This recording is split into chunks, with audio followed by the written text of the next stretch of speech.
हम 1.1 का उदाहरण 2 करेंगे। उदाहरण 1 मैंने अपनी पिछली वीडियो में आपको दिखाया है। तो उदाहरण 2 पढ़ते हैं। दर्शाइए कि प्रत्येक धनात्मक समपूर्णांक 2q के रूप का होता है तथा प्रत्येक धनात्मक विषम पूर्णांक 2q प्लस 1 के रूप का होता है जहाँ q का कोई पूर्णांक है। तो आपको दर्शाना है कि जो 2q है वो समपूर्णांक है और जो 2q प्लस 1 है वो विषम पूर्णांक है। ये आपको क्या करना है, दर्शाना है। तो सम संख्या और विषम संख्या के बारे में आप जानते होंगे। सम संख्या वो होती है जो 2 से भाजक हो जाए, विषम संख्या होती है जो 2 से भाजक नहीं होती। सबसे पहले मैं आपको समझा देती हूँ। एक एग्जांपल ले लेते हैं हम। जैसे इस क्वेश्चन में 4q दिया रहता, ठीक है, समपूर्णांक, और 4q प्लस 1 विषम पूर्णांक का दिया होता,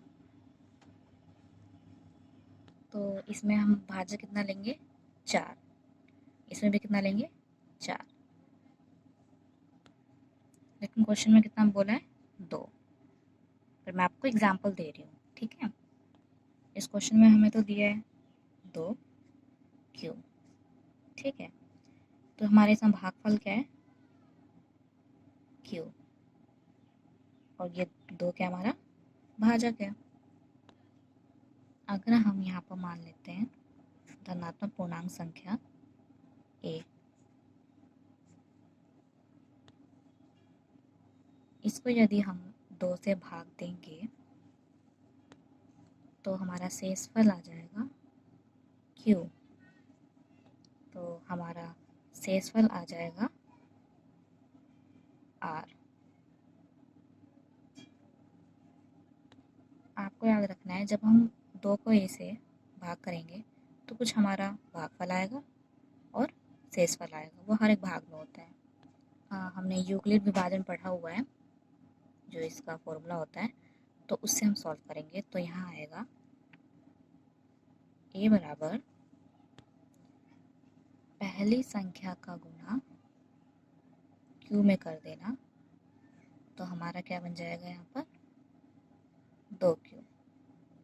पहली संख्या को लास्ट संख्या से गुना करेंगे तो कितना बन जाएगा, हमारा 2q बनेगा कि नहीं बनेगा। फिर प्लस लगाकर जो हमारा शेषफल है, हमारा शेषफल क्या था, r, तो लिख देंगे हम यहाँ पर r। ये होता है हमारा यूक्लिड विभाजन। यहाँ पर मैं बता देती हूँ कि r का मान क्या होगा।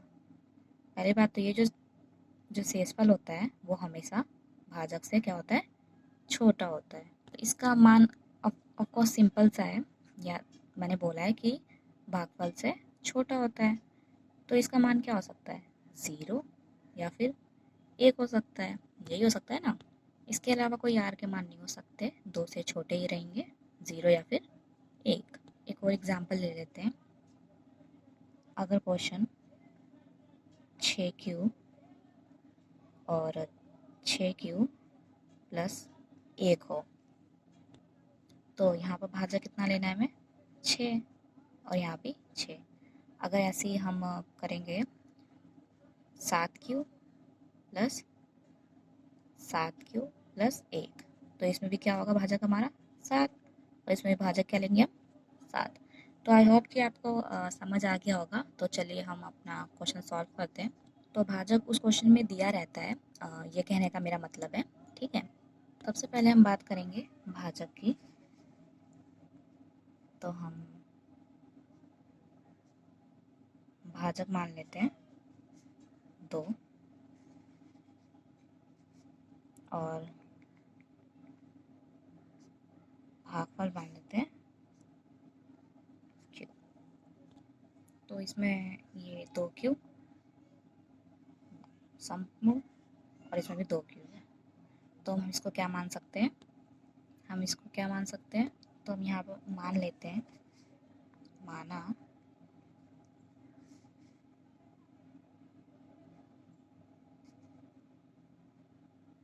धनात्मक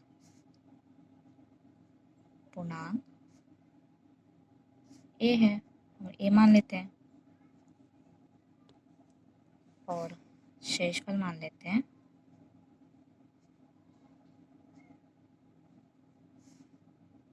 r।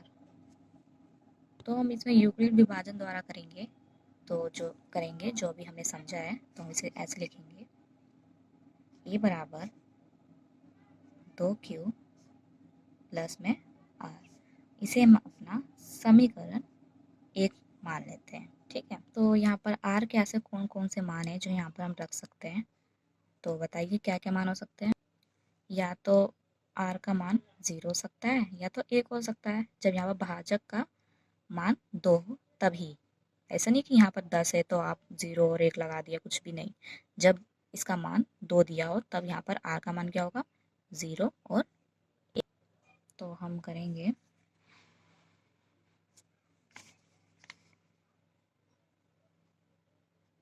समीकरण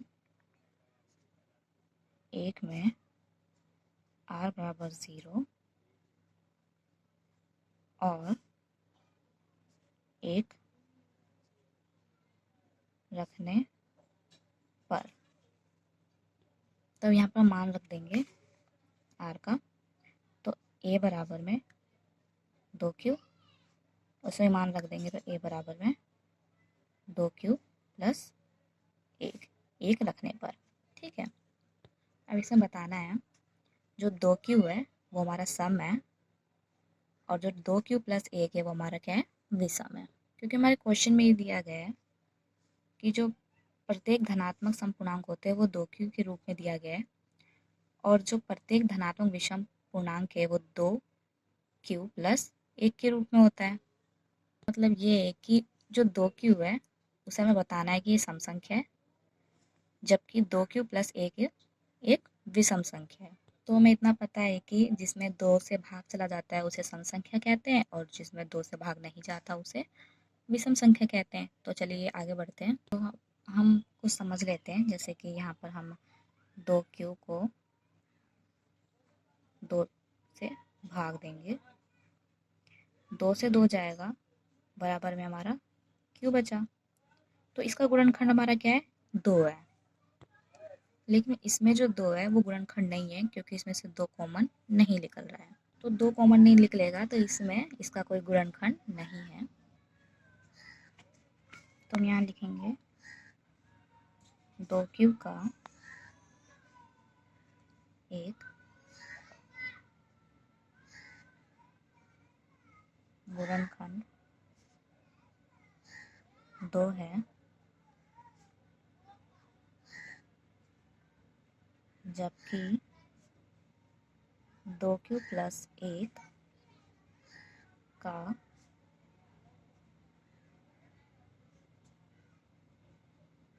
गुणनखंड 2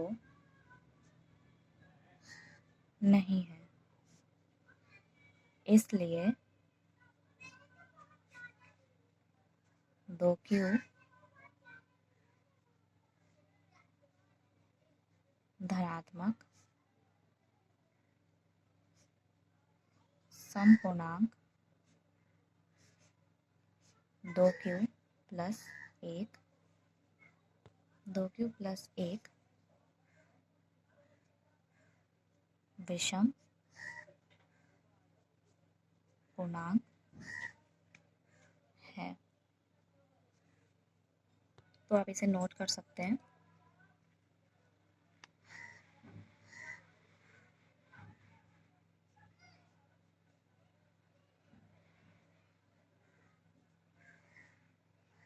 तो नोट कर सकते हैं और आप 10th की अच्छे से तैयारी कीजिए क्योंकि 10th के मार्क्स बहुत इम्पोर्टेंट होते हैं।